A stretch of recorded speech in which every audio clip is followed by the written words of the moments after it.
Доброе утро. Сегодня 14 декабря, день недели, четверг. И мы И, снова просыпаемся ну, вместе с вами. 7:00 уже, вставайте. 7:00, да, пора уже. 7:25. Я понимаю, там тепленькая одеялка, зима за окном, как бы не хочется, но надо, ну, очень надо. Давайте, пожалуйста, подъем, соберитесь силами, как говорится, продирайте свои глаза, заваривайте чай, кофе, что вы любите по утрам. И, пожалуйста, ближайшие 50 с небольшим минут мы вместе с вами будем этот день встречать, запускать, выкатывать его вот так в нашу жизнь, чтобы он прошел максимально хорошо. Итак, ну а начнем мы с приятного, да. Сегодня четверг, а это значит... Это уже хорошо, что завтра пятница. Завтра пятница, да. Это значит, что сегодня у нас в кинотеатрах стартуют очередные новые премьеры. Да. И по нашей традиции утренней, утровской, Да. мы разыгрываем Ну да. пригласительные. Мы разыгрываем их, конечно, и, собственно, у вас будет возможность уже в эти выходные посетить фильм, который вы хотите посетить. Да, любой посмотреть совершенно. Его. Да. Даже вот сегодня можете сходить на премьеру. Да, если как бы получается, Да, сходите если сегодня. повезет, если повезет. Да, потому что будет розыгрыш билетов традиционно в четверг. Об этом чуть позже, но вообще помимо этого у нас будет много всего интересного. Не забывайте на наш телеграм подписываться, потому что и билеты будем разыгрывать там, и вообще много интересного там всегда публикуется. Ну а начнем, конечно же, с чего? Зимой нам всегда интересно, что там за окном. Творится. Сегодня в центральных районах на 6 часов утра температура воздуха составила 34-38 градусов мороза. В заречной группе 33-44, в южных 27-30, в Вилюйской группе 29-31, в Нижнеленских до 37 градусов мороза. В западных 29-34, в Колыме-Дигирской 19-39. В Янских 29-39, на северо-западе от 19 до 30. Температура воздуха в городе Якутске на 6 часов утра составила 37 градусов мороза, атмосферное давление 763 миллиметра ртутного столба, ветер западный со скоростью 1 метр в секунду. Ну а днем нам обещают уже... ветер также западный со скоростью 2,7 метров в секунду. Температура воздуха днем составит 31-33 градуса мороза. Ну, можно ли такую температуру морозом считать в наших климатических для нас, условиях? да, для нас-то, конечно, это не морозом еще, да. Да, самое время, возможно, даже позагорать, кто-то умудряется в это время. А все может быть. Кто-то, кстати, предпочитает, мне кажется, обливаться холодной водой, закаливаться тоже, да, такая Есть такие люди. система есть. Поэтому радует погода декабрьская, дает нам некую надежду, но мне кажется, что в январе все вернется на круги своя. Ну, там уже и чуть-чуть до весны остается. Да, Январь, там, февраль, март, подумаешь уже, так, знаешь. да. Но не будем, как говорится, о Уже грустном. опять можно будет загорать. Да. Ну, кто-то может и минус 50 в тумане загорать. Мало ли, всякое бывает. Но не будем о грустном, перейдем к веселому. Четверг, как мы уже сказали, у вас есть уникальная возможность замечательные 2 пригласительных кинотеатра «Центральный» выиграть, потому что Получить, сейчас да? мы зададим вопрос, кто первый на него ответит в телеграм-канале нашем. Не забывайте про него, не забывайте на него подписываться. Кто первый ответит на вопрос, правильно ответит на него, тот эти 2 оба пригласительных, 2 целых, не 1, а 2 получит и уже может сегодня вечером прям пойти в кино и отметить выигрыш. Да, ну а для этого вам нужно, конечно же, первым правильно ответить на наш вопрос. Кому присвоил звание почетного гражданина Якутска Николай II? Ну, о ком идет речь, конечно, вам нужно будет написать имя. Вопрос уже сейчас будет продублирован в нашем телеграм-канале «Утро Якутии». Подписывайтесь. Вам обязательно нужно быть подписчиком. Кстати, напоминаем вам, отсканировать QR-код вы можете прямо сейчас на своих экранах и автоматически перейдете в нашу группу. Наш телеграм-канал, да. Ну а прямо сейчас мы передаем слово нашим коллегам из информационной службы. Они о последних новостях расскажут.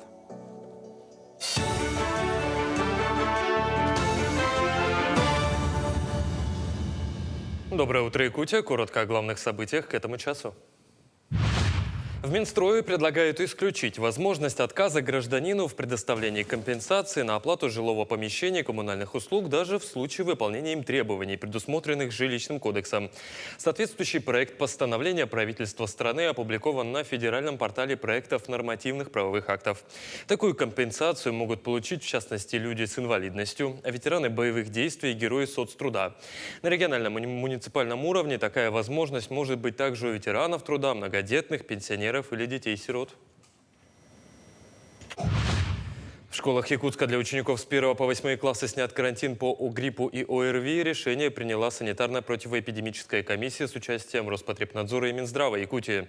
С 14 декабря дети пойдут в учебное заведение. Отмечается также снижение заболеваемости ОРВИ и гриппом на 26% в сравнении с предыдущей неделей. Напомню, с 28 ноября по 8 декабря в Якутске был введен карантин по гриппу и ОРВИ для учащихся с 1 по 8 классы. 9 и 11 классы при этом учились очно.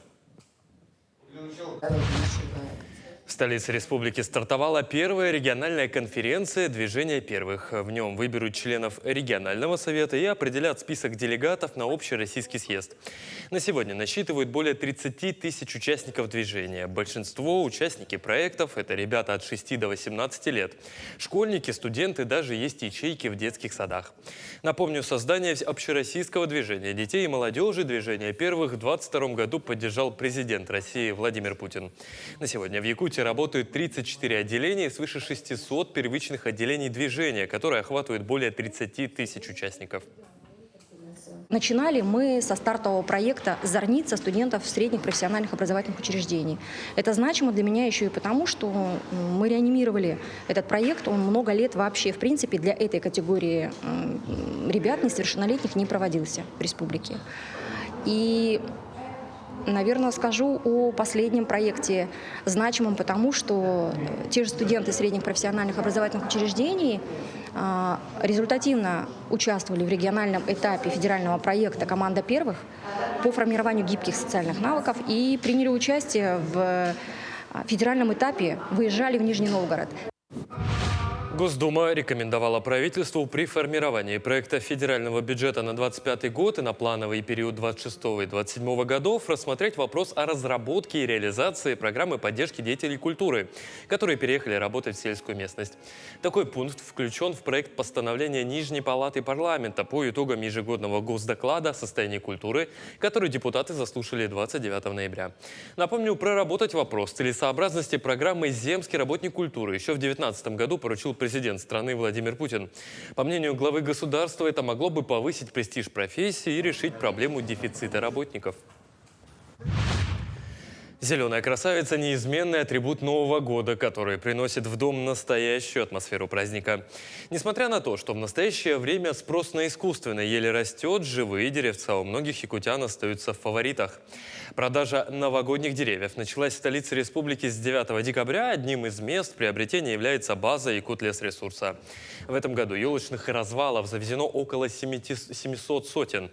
Цена за дерево высотой до 1,5 метров составляет 1500 рублей, до 2 метров 2 и выше 2 метров 2500 рублей.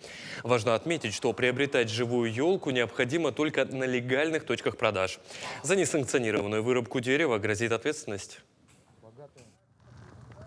Цены чуть на 500 рублей чуть подешевле были.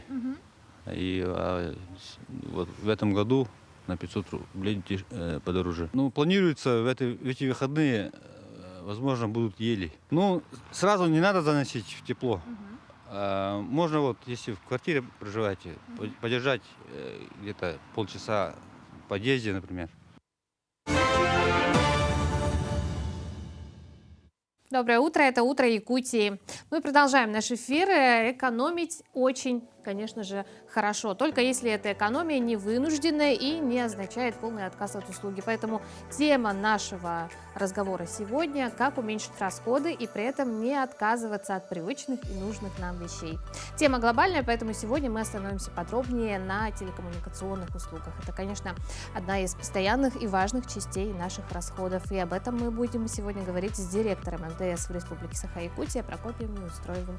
Прокопий, доброе утро. Доброе утро. Вот, ну, когда задумываемся вообще об экономии, как правило, мы начинаем как в основном какие-то развлекательные вещи характера урезать, то есть походы, возможно, в рестораны, может быть, там, в тот же кино, вообще какие-то развлечения. Ну, нынче развлечения в том числе присутствуют в цифровом формате, то есть различные кинотеатры онлайн и так далее, опять же, смартфоны, и мобильный интернет, соцсети и тому подобное. И вот без этих вещей мы сегодня жизнь вообще представить не можем, хотя в какой-то степени они тоже свою долю в бюджете человека занимают. Вот как вообще, расскажите, правильно экономить именно на цифровых услугах? Хорошо, хорошо. Очень актуальный вопрос. Нужно не только на ужине экономить, да, можно и больше. Да. Как это сделать, я сейчас расскажу. Ну, в первую очередь мы начинаем с учета своих расходов. Необходимо оценить, какими услугами связи мы пользуемся. Это телевидение, интернет, мобильная связь. Какие платные подписки у нас есть, онлайн-кинотеатры, да, онлайн-библиотеки и так далее. Все это мы должны расписать, посмотреть, да, и, соответственно, сделать оценку, насколько она соответствует нашим потребностям. Если мы говорим о том, что данные услуги, а мы уже посчитали, если эти услуги предоставляет один оператор, да, там, то экономия в год для одной семьи более 20 тысяч рублей. Получается. Ну, а как сделать ревизию, да, своих потреблений? Да, все начинается с ревизии, да, вот как я упомянул, необходимо расписать все наши услуги, отдельный листочек, расписали. Прям вот взять, да? Да, там связь, интернет, телевидение, мобильная связь. Также предлагается это сделать на, соответственно, членов семьи. Да, там, и мы посмотрим, условно говоря, какая эта цифра будет.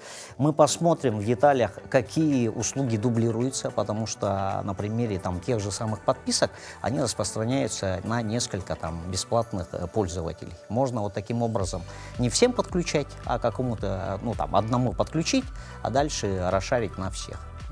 Ну вот, наверное, такая популярная ситуация, да, когда, ну, сегодня у человека, в принципе, есть домашний интернет, есть мобильный интернет, есть, опять же, там, телевидение и тому подобные вещи. Те же онлайн-кинотеатры, некоторые провайдеры предлагают в своем пакете. И у всех, как бы, провайдеры разных услуг обычно бывают разные. Но вот на конкретном примере можно ли оптимизировать расходы на связь, если все это соединить только вот на одного провайдера? Да, давайте в цифрах приведем пример. У вас, например, услуги интернета и телевидения предоставляет провайдер номер один, ну там провайдер один, другой мобильная связь, другой провайдер. Если мы условно в цифрах будем говорить, интернет за ТВ вы платите 700-800 рублей, дальше 600-700 рублей за мобильную связь, это уже за 1500. С учетом членов семьи, ну, мы выходим на такую крупную сумму. Да?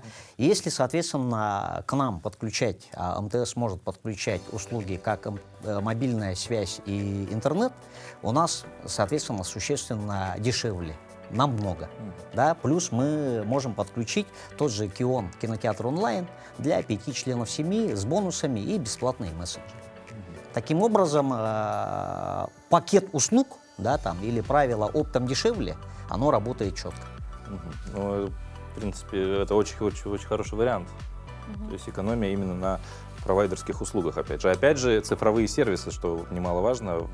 Да, приведу свой личный опыт. Вот во время пандемии, да, там, подключал несколько онлайн-кинотеатров, мы все сидели дома, работали удаленно, и, соответственно, что произошло? С течением времени оказалось, что я на самом деле пользуюсь только одним кинотеатром, да. Из условно 15 подписанных. И, соответственно, 3 еще остальные приложения, они автоплатежом у меня списывали суммы. Поэтому вот еще раз обращаю внимание, необходимо там 2 раза в год минимум, да, делать сверку расходов, да, и, соответственно, смотреть, что же мы тратим, насколько это релевантно. Ну вот для тех, кто еще не просвещен, да, вот что такое гигабит, вот для чего он нужен и кому он будет полезен? Да, гигабит — это технический параметр сети, да, мы строим наши сети буквально вот 2 года, да, инфраструктуру с той ценностью, что мы предлагаем самые высокие скорости.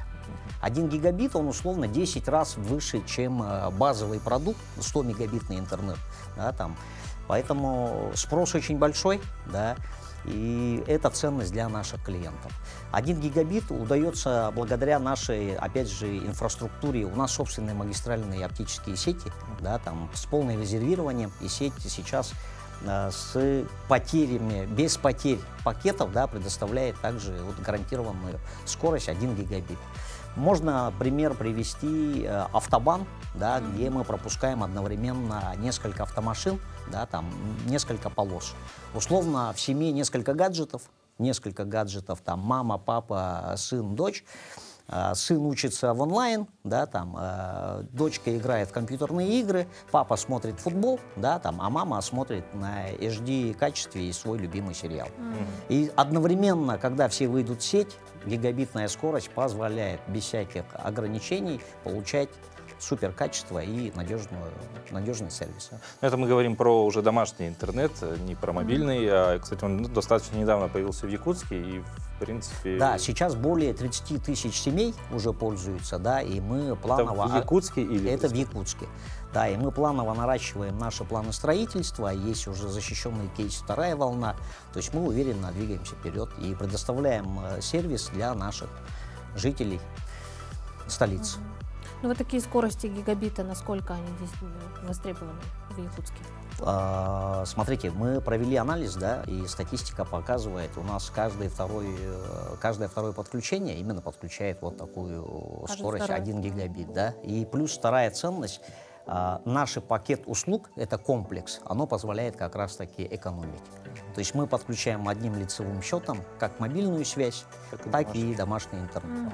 А что если, вот, к примеру, ну, такое часто бывает, и тоже у многих провайдеров, да, нет технической возможности в доме, дом пока не подключен к сети, или, например, человек за городом живет, или вообще домашним интернетом не хочет пользоваться, может ли он как-то тоже экономность подключиться, какой-то пакет, тарифный план себе выбрать, но без домашнего интернета? Да, ну, по части проверки технической возможности у нас на сайте онлайн-режиме можно проверить, охватывается адрес жительства нашей сетью или нет, это прямо в моменте.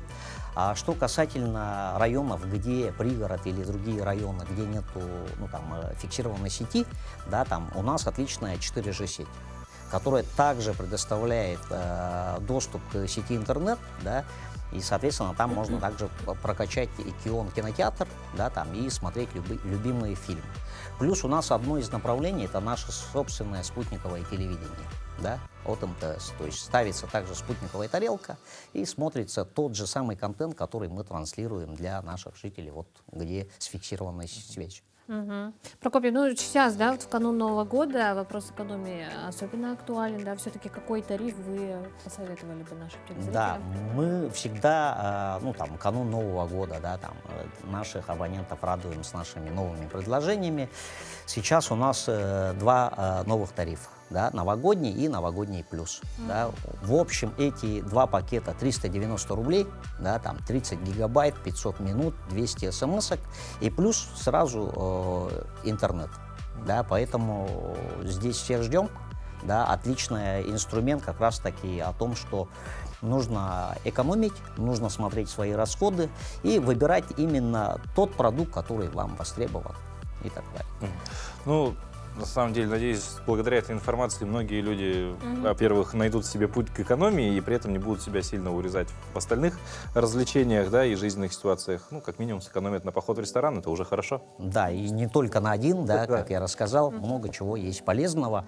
И совет, необходимо всегда вести учет расходов, да, это однозначно. И смотреть за трендом, какие предложения идут, чтобы был выбор. Да, там, не обязательно там, смена тарифа или смена оператора связи. Мы исходим от потребностей клиента. Да? Клиент наше все. Спасибо, Прокопий, вам отличного дня. Спасибо. И до новых встреч. До свидания. Ну а мы продолжаем. Прямо сейчас узнаем, какими событиями сегодняшний день знаменателен. На календаре 14 декабря. Сегодня отмечают День чествования участников ликвидации последствий аварии на Чернобыльской АЭС, День обезьян и День бесплатной доставки. По народному календарю в этот день почитают память пророка Наума. В старину к этому дню завершалась сельскохозяйственная работа, и детей отправляли на учебу. По традиции, первое знакомство с учителем начиналось с 3 ударов розгами. После этого ученики приветствовали своих наставников 3 поклонами. Матери расплачивались с учителями за их работу курами, яйцами и другими продуктами. Считалось, что если в этот день переливаются звезды на ночном небе, то скоро будет вьюга. В этот день в Москве на Красной площади торжественно открыты верхние торговые ряды. ныне торговый комплекс ГУМ. Состоялось опубликование учения Макса Планка о квантовой механике. Экспедиция Руоля Амундсена впервые достигла Южного полюса. Постановлением Политбюро ЦК ВКП утвержден государственный гимн СССР. Председатель Совета министров СССР Иосиф Сталин подписал постановление о проведении денежной реформы и отмене карточек на продовольственные и промышленные товары. Третья советская антарктическая экспедиция впервые достигла полюса недоступности Антарктиды и основала там временную станцию «Полюс недоступности». Начала вещание российская музыкальная FM-радиостанция «Наше радио». Во Франции открыт виадук Мийо, самый высокий мост в мире. В этот день родились Нострадамус, французский врач, ученый и предсказатель. Зинаида Волконская, русская княгиня, писательница и поэтесса. Николай Щербина, русский поэт. Георг VI, король Великобритании. Николай Басов, советский физик, академик, нобелевский лауреат. Радж Капур, индийский актер, кинорежиссер, продюсер и сценарист. Именины в этот день отмечают Дмитрий и Антон.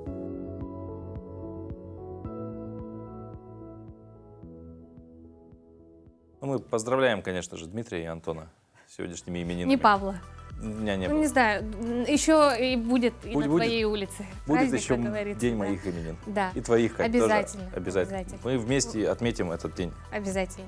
Ну а сегодня, 14 декабря, во всем мире отмечают День обезьян. Традиция отмечать День обезьян появилась в 2000 году, когда американский художник Кейси Сороу в шутку сделал в календаре друга пометку о празднике. Позже Сороу и его приятели начали включать День обезьян в свои художественные работы и комиксы, а также начали активно продвигать праздник в среде онлайн. А вообще обезьяна в Индии — это животное священное, а потому бить и тем более убивать их категорически запрещено как местным жителям, так и стражам правопорядка. По индийским поверьям, макака — это земной представитель божества Ханумана, довольно почитаемого среди индусов. Вот, продолжая тему Индии, там теперь можно купить горящий листок со специями. Повар кладет его прямо в рот, и похоже, что на азиатских рынках можно продать даже воздух, если посыпать его специями. Так, к примеру, вот буквально вчера мы говорили, что в Китае продают жареный лед. Ну, меня очень пугает вот это вот, я не знаю, как не амплитуда, а скорость и напористость повара, когда вот так вот, опа! Ну, Ой, смотри на эмоции, на реакцию у меня бы человека. такие же были, если бы мне в лицо вот так вот и сделали. С такими темпами мы можем тогда снег продавать, наверное. Кстати, а почему нет? Берите на заметку, бизнес-идея, продавать снег. В Якутии развивается туризм, особенно Да. в зимнее время. Вот в Индии могут наш якутский снег посыпать специями своими. Мы острыми. можем пригласить сюда вот повара этого, научиться вот этому И движению. ты попробуешь. Я попробую снег вот так делать людям в лицо снег. Нет, Ну, тебе. Ну, он сначала на мне покажет, потом все друг на друге будут показывать. Но в целом, да, как бы, экзотика зарубежных стран, всегда что-то интересное там и появляется, и можно увидеть самому. Поэтому в этом и суть, наверное, путешествий, увидеть что-то интересное И где-то новое. далеко. И новое. Для нас, северных людей, жизненно важно уметь шить. Действительно, наши предки переживали суровые зимы только благодаря теплым вещам, которые шили наши бабушки. Ведь охотиться, добывать дрова и тому прочее можно было только в качественно сшитых вещах. Умение шить передавалось от матери к дочери из поколения в поколение. Это, можно сказать, такая традиция, очень добрая, хорошая, которая не теряет актуальности и в наши дни. Давайте же посмотрим в нашей рубрике о современном дизайнере. Меня зовут Ирина Сарта, я руководитель швейной школы и дизайнер якутской марки одежды «Три дизайнера». Вообще, конечно, мой швейный путь начался, наверное, еще в детстве. В сложный период перестройки, когда ничего и не было, моя мама, которая просто невероятно шикарно шьет, она очень много шила на заказ.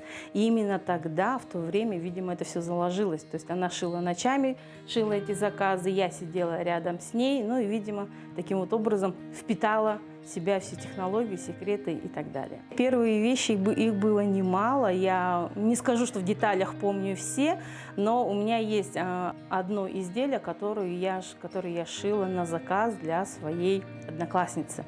Я как сейчас помню, это был поплин голубого цвета, брючный костюм с карманами, с подкройным бачком и такого свободного кроя блуза.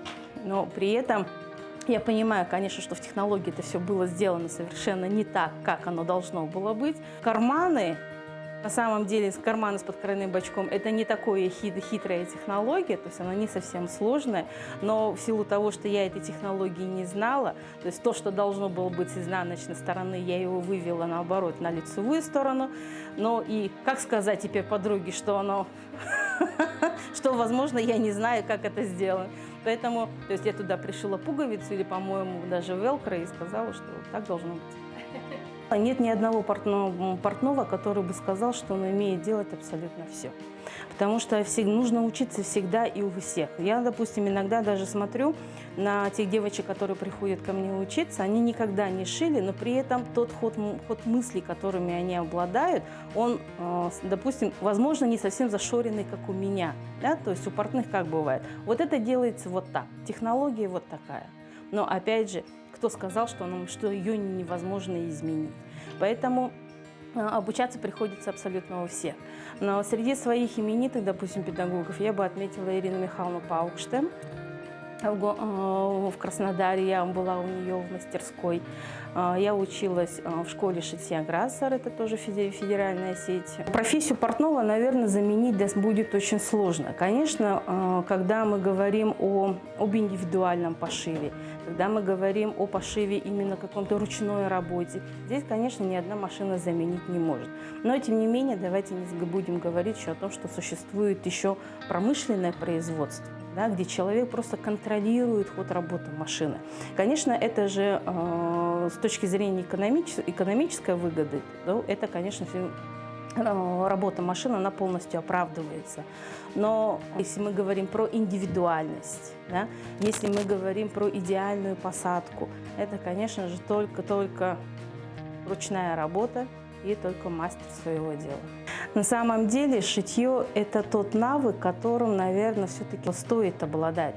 Дело в том, что, как сказал мне один человек, умение шить – это как золотой браслет. Даже в самые сложные времена вы золотой браслет можете всегда заложить и получить какие-то деньги. То же самое здесь. Например, я всегда рекомендую учиться шить именно многодетным, многомама, где футболку можно шить из старой папиной футболки, да, на малыша переделать. И умение шить – это очень большое подспорье в семейном бюджете.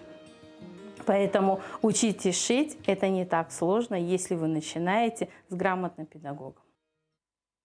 Ну а посещение музея способствует сокращению стресса и улучшению физического здоровья. Об этом сообщили нейробиологи. Исследование, основанное на данных нескольких тысяч человек, проводимое с 2018 года, показало, что посещение музеев содействует выздоровлению и благополучию пациентов с такими хроническими заболеваниями, как гипертония, диабет, неврологические заболевания, когнитивные расстройства или проблемы психического здоровья. На данный момент наблюдается рост числа оздоровительных программ на базе музеев, среди которых музейная йога, управляемая медитация и практика медленного созерцания. Специалисты уточнили, что при посещении музея снижается кровяное давление, частота сердечных сокращений и уровень гормона стресса кортизола. Кроме того, на 40% снижается риск развития синдрома старческой слабости.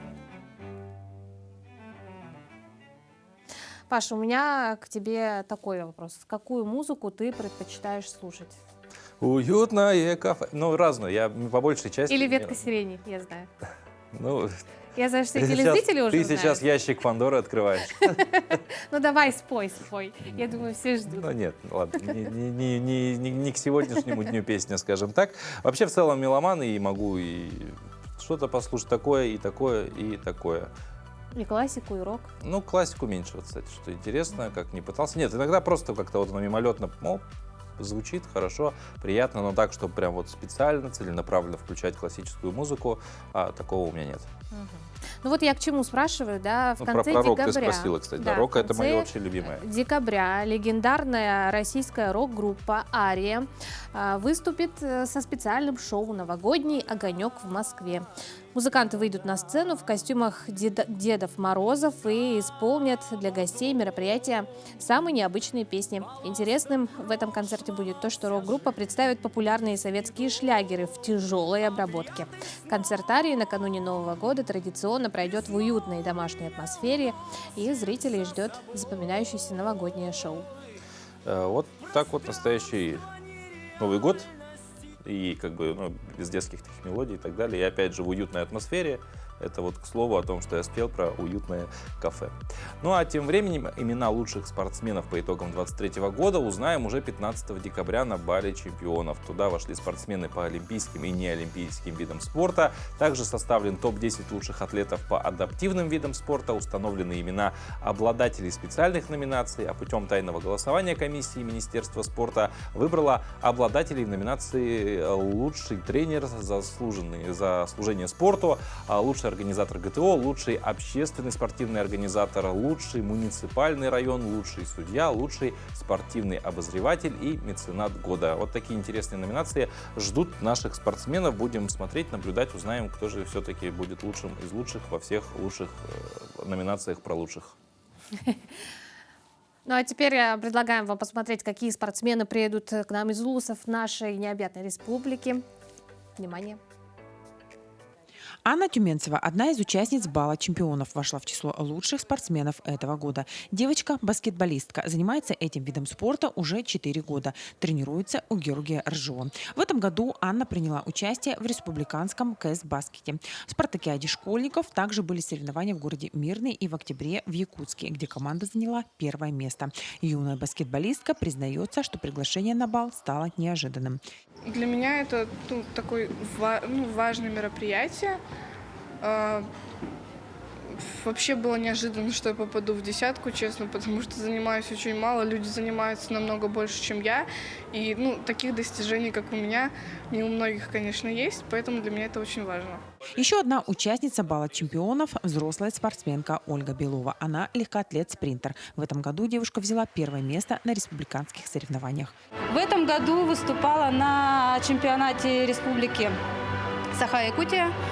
Стала чемпионкой на 60 метров в эстафете и призер на 200 метров. Это очень знаменательное событие, и я считаю, это для молодого поколения такой толчок, достигать каких-то высот, не бросать и заниматься. Сегодня Ольга является еще и тренером по легкой атлетике у детей. Что касается стремлений, то сейчас девушка начинает подготовку к играм Манчары. Тренер по киокусинкай и карате Юрий Кутилов пришел на мероприятие с воспитанницей, которая в этом году стала чемпионкой России в этом виде спорта. Это первая в Ленском районе чемпионка России по киокусинкай и карате. В 2019 году были призеры, в 2020 году были призеры. Вот эта чемпионка стала в этом году Семчук Диана. На мероприятии чествовали не только лучших спортсменов, но и команды спартакиады трудовых коллективов. Были отмечены лучшие школы, принимающие участие в спортивных мероприятиях и спортивные федерации. Также бурятской общине вручается переходной кубок «Сила в единстве», который будет из года в год передаваться победителю. Ленские спортсмены всегда достойно выступают на республиканских российских соревнованиях, завоевывают ежегодно сотни медалей. Такие успехи достигаются благодаря их труду, силе воли и характеру. Впереди Новый год, новые соревнования, к которым уже сегодня спортсмены начинают готовиться. Светлана Балеева, Виталий Андреев, Ленск.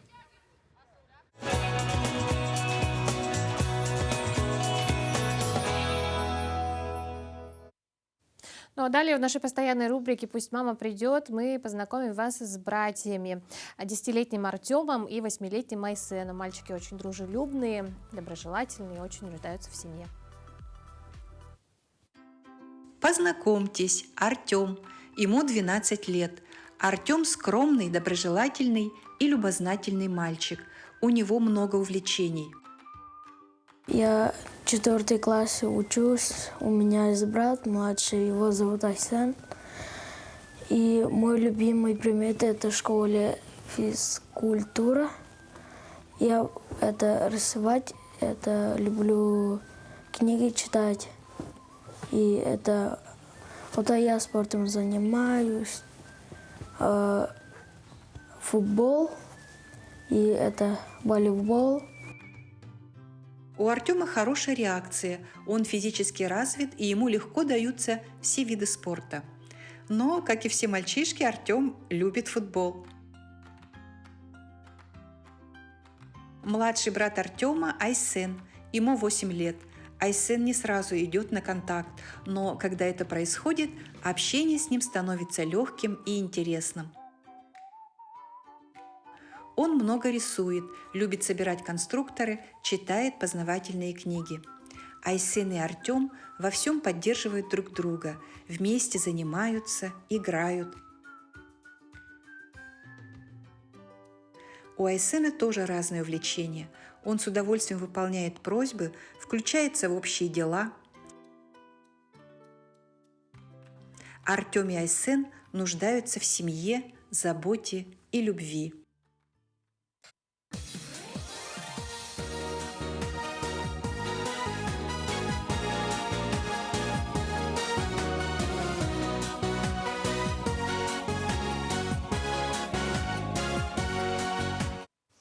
Ну а прямо сейчас вновь наши коллеги из информационной службы готовы рассказать о последних новостях.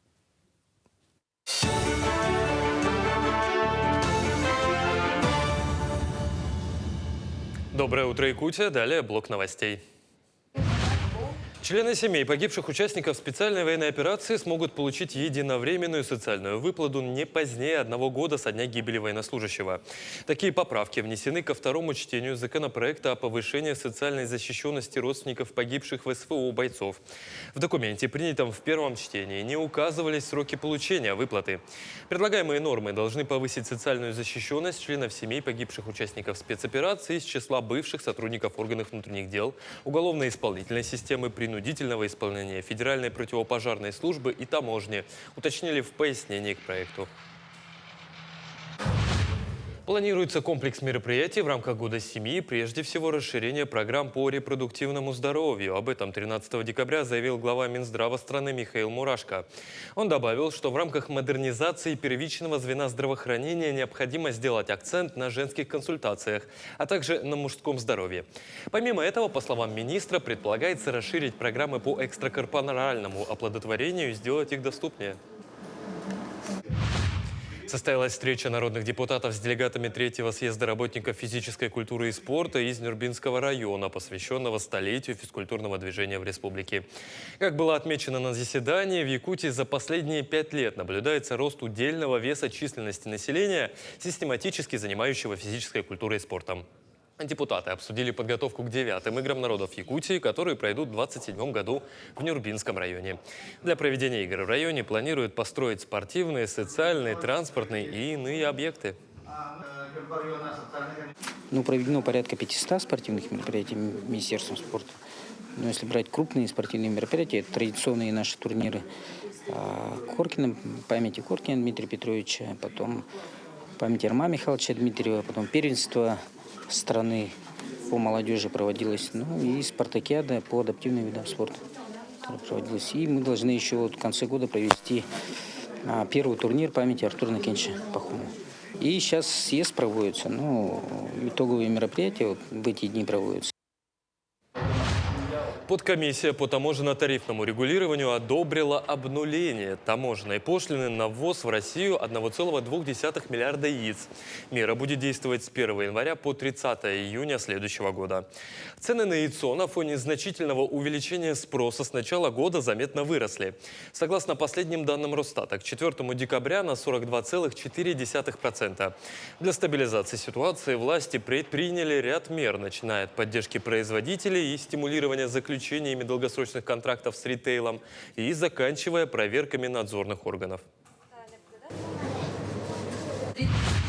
В Госдуме предложили распространить Пушкинскую карту на многодетных. Дети из многодетных семей уже сейчас могут оформить Пушкинскую карту, ведь она доступна всем россиянам от 14 до 22 лет. Однако в Госдуме решили расширить возможность таких ребят, а также их родителей. Новая мера поддержки может коснуться более 2 миллионов семей. Именно столько многодетных в стране сейчас, по последним данным Минтруда. Напомню, ранее Минкультура на своем официальном сайте сообщала, что на март 2023 года Пушкинскую карту оформили более 8 миллионов молодых россиян. В рамках съезда учителей родных языков, литературы и культуры коренных малочисленных народов Севера Республики состоялась презентация учебного пособия «Музыкальная культура народов Севера» Татьяны Павловой-Борисовой. Автор рассказала, что носители традиции являются людьми скромными, и она посвятила всю жизнь собиранию материала для пособия. В самой презентации приняли участие учителя родных языков, учащиеся и народные сказатели. Как отметили на презентации в Якутии, осталось 5 музыкальных исполнителей, поющих на венском языке. Этого мероприятия параллельно идет сейчас по языкам коренных народов Республики Саха съезд учителей по своим проблемам. И еще до этого была конференция среди 7-11 классов. Это будущее Арктики по проблемам обучения на родных языках наших народов. Это были все новости к этому часу. Хорошего дня и до встречи в дальнейших эфирах.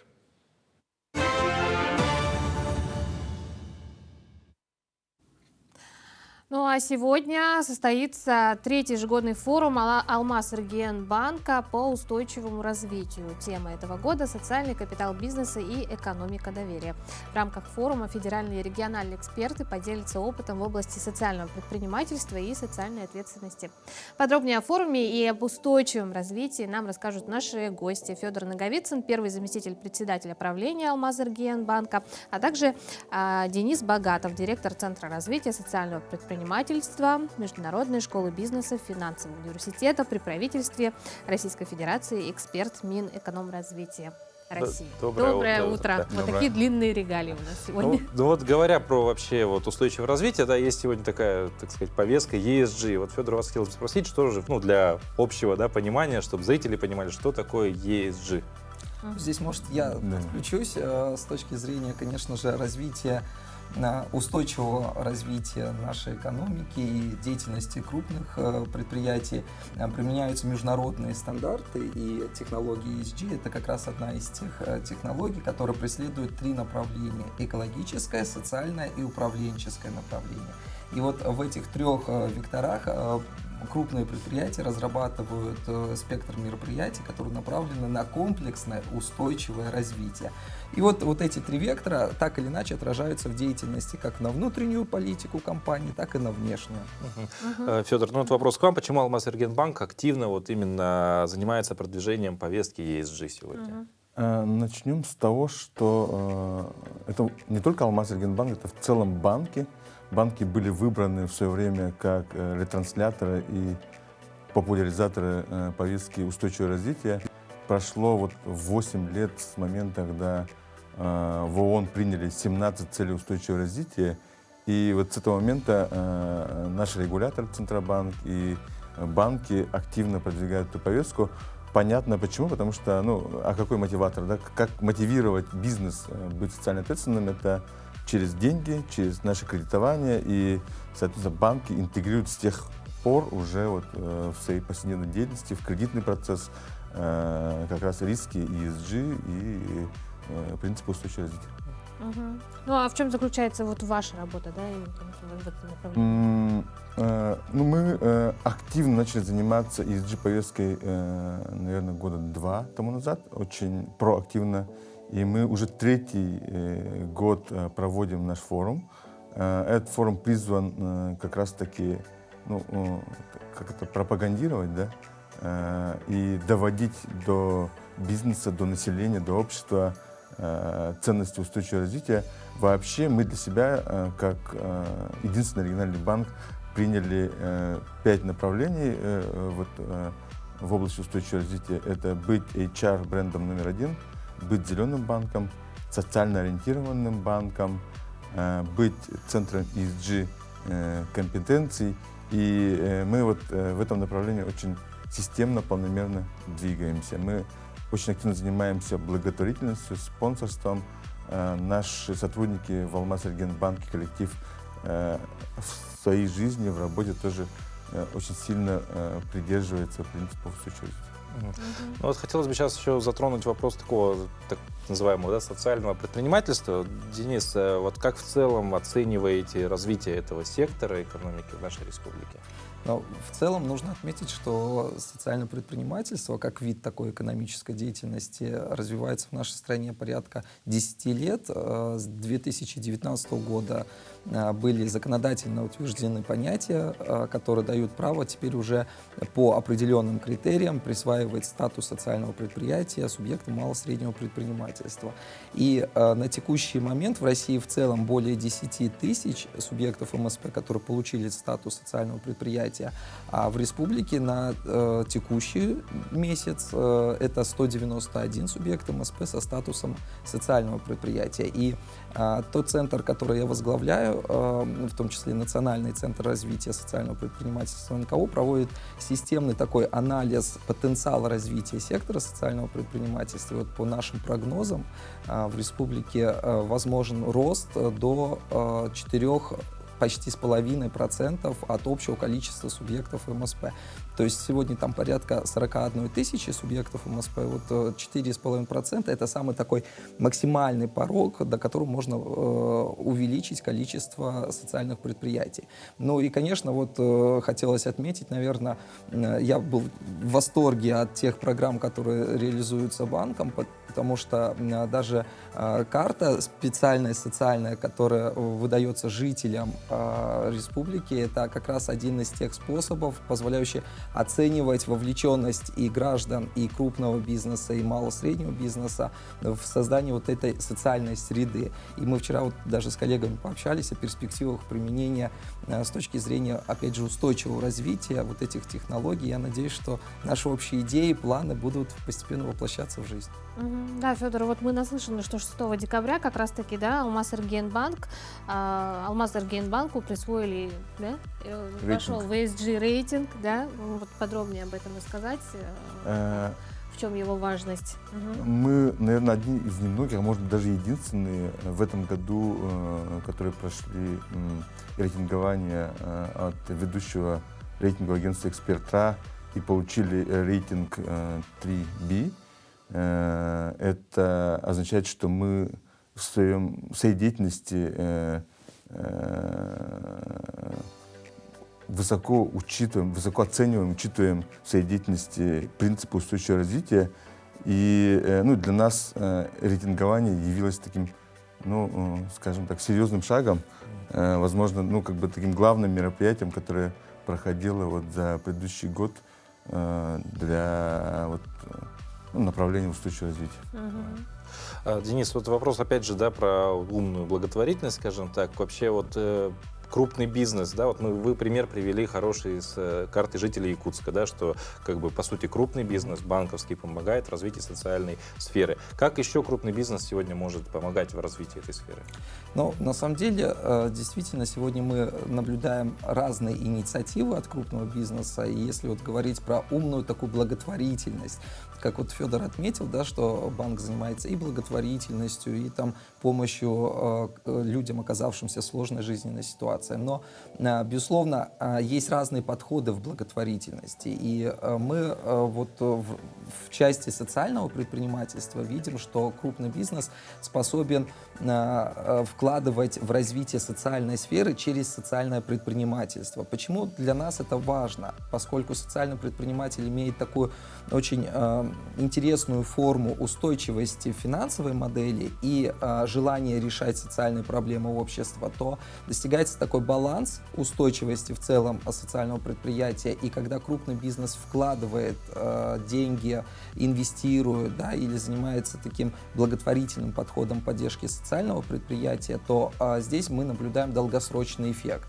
Если мы говорим про классическую форму благотворительности, то деньги вкладываются, там реализуются какие-то ряд мероприятий, и на этом может все закончиться. То у социального предпринимательства как раз-таки модель долгосрочности, а значит и долгосрочного социального эффекта, что тоже является, наверное, для крупного бизнеса таким значимым показателем, потому что один раз вложил, и это дело начинает развиваться, двигаться в долгий период. А вообще социальное воздействие бизнеса в чем-то измеряется? Есть ли какие-то метрики, скажем так? Да, конечно. Кстати говоря, эта тема волнует сегодня многих руководителей направлений ESG, технологий и вообще социальных проектов крупного бизнеса. Конечно, есть на международной арене признанные методы оценки. Предположим, это оценка возврата социальных инвестиций, так называемые СРОИ, но можно проводить социальный аудит и так далее. Конечно, это очень трудоемкая работа, и не каждое предприятие, крупное еще может бизнес себе позволить провести такой анализ, оценку, потому что там требуется долгий период времени наблюдения за показателями. Но касаемо социальных предпринимателей, малого бизнеса, сложно им пока внедрять такие технологии. И вот наш Национальный центр развития СПНКО старается тоже продумывать доступные инструменты оценки. И здесь мы разработали такую более облегченную модель, основанную на анализе проделанной работы за последний год своей деятельности. Но что нужно отметить, что, конечно, чаще всего оценивают социальный эффект количеством мероприятий, количеством благополучателей, количеством, может, положительных отзывов, но для нас очень важно, чтобы это еще было ощутимо в финансовом эквиваленте, чтобы было понятно для того же крупного бизнеса, как инвестора, да, в какой сумме происходит окупаемость вот этих вложенных средств, да, в социальную сферу. Ну и завершить, конечно, наш разговор хочется форумом, да, ваш банк проводит уже его в 3-й раз, форум по устойчивому развитию, да, вот о важности, да, несколько слов. Я хотел бы пригласить и призвать принять самое активное участие всех представителей бизнеса, всех заинтересованных сторон. Это некоммерческие организации, это органы государственной власти, ну и все неравнодушные люди, которым социальная ответственность близка по духу, принять самое активное участие в нашем форуме. Будет форум проходить в ДК Гагарина сегодня, начинается в 11 часов. Ну и в 2 словах, что ждет участников? Вот кто-то сейчас вот послушал нас, такой, да, мне эта тема интересна, я вроде бы с ней не знаком, но вот сегодня приду, послушаю. Что может ожидать этих участников? Во-первых, для бизнеса что? Бизнес узнает, как организованы цепочки поставок крупных корпораций, устойчивые цепочки поставок. Бизнес будет готов участвовать в этих конкурсах. Для населения это общее понимание о том, что нас, наверное, ждет еще в будущем, потому что все-таки социальное обязательство и социальная ответственность, наверное, будет большое значение иметь в ближайшие годы для всех нас. И для органов государственной власти это, наверное, возможно, получит обратную связь, возможно, получит предложение от бизнеса и населения, общества о том, все-таки, как мы, каким образом мы видим дальнейшее развитие повестки ESG у нас в регионе.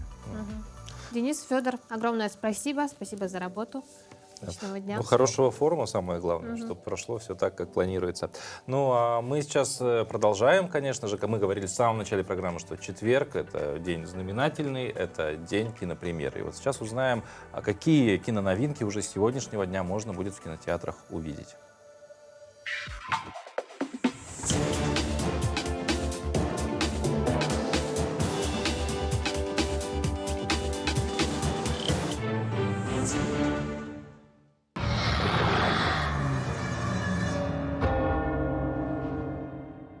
Смотрите в кинотеатре «Центральный» с этого четверга. Аргентинский фильм ужасов на религиозную тематику «Заклятие. Зарождение зла». Как отмечается в трейлере, фильм основан на реальных событиях. У меня нет другого выбора. Действие развернется в 1931 году. Главная героиня – девушка по имени Эмилия, которую строгий отец, наперекор ее воле, отправляет на перевоспитание в удаленный монастырь, который также является местом, где содержатся психически больные женщины. С момента своего приезда в это заведение Эмилия начинает замечать пугающие сверхъестественные события, происходящие вокруг, при участии местных обитательниц. Со временем напряжение только растет, так что девушка берется разобраться, что же происходит на самом деле, чтобы спастись и вновь обрести свободу. У нас нет выбора.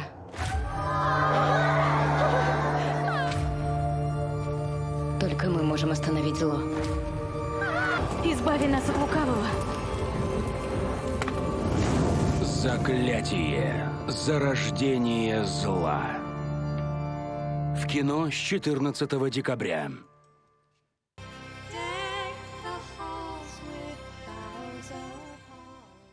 Также поклонников хорроров на неделе ждет праздничный релиз «Гномы. Новогодний беспредел». Вот вам, твари! Комедийный элемент фильма заставляет в качестве референса вспомнить выходивший в 2020 году фильм «Дичь».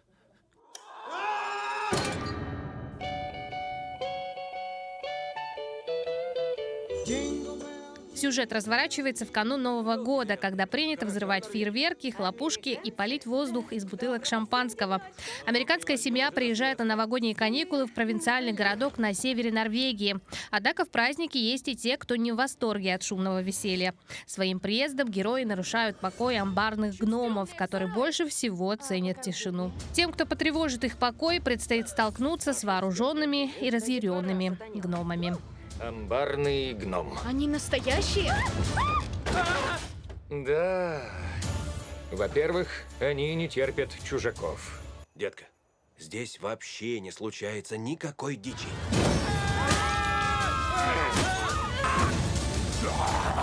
Да как вы умудрились такое устроить? Включили гирлянду.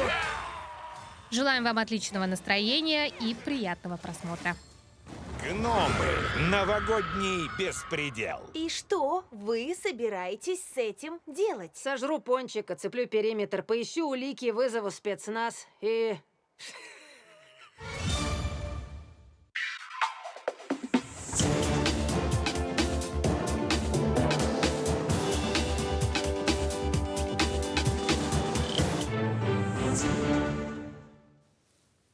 Ну а что, мы готовы подвести итоги нашего...